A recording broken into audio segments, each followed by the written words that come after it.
Application of electrostatic.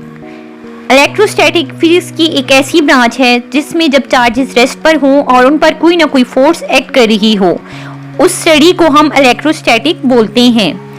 अब हम देखेंगे कि इलेक्ट्रोस्टैटिक को कहाँ कहाँ अप्लाई किया जाता है, इसके यूजेस या इसकी इस्तेमालात क्या हैं।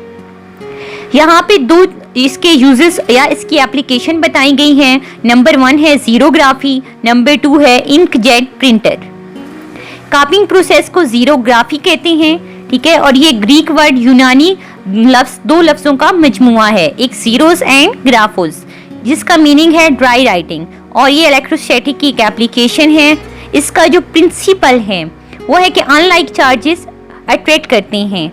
इट्स मीन कि अगर पॉजिटिव और नेगेटिव चार्जेस होंगे तो वो आपस में अट्रैक्ट करेंगे। और इसी प्रिंसिपल पर ये एक मशीन बनाई गई है, एक फोटोकॉपियर मशीन, जिसको जीरोग्राफी बोलते हैं। अब हम इसकी जरा कंस्ट्रक्शन देख लेते हैं कि इसको बनाने के लिए कौन कौन सी चीजें यूज की गई हैं। तो जो मेन पार्ट है इसका वो ड्रम है, ठीक है, और ड्रम जो है वो एल्यूमिनियम से बनाया गया है, ठीक है, और उसके ऊपर कोटिंग की गई है, मतलब उसके ऊपर एक लेयर चढ़ाई गई है सिलीनियम की।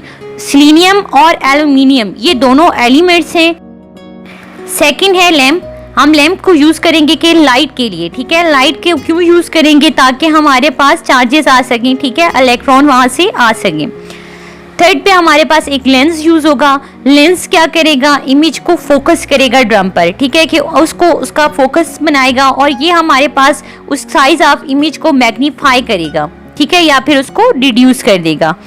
थर्ड हमारे पास चीज जो यूज होगी वो है ड्राई इंक, ठीक है।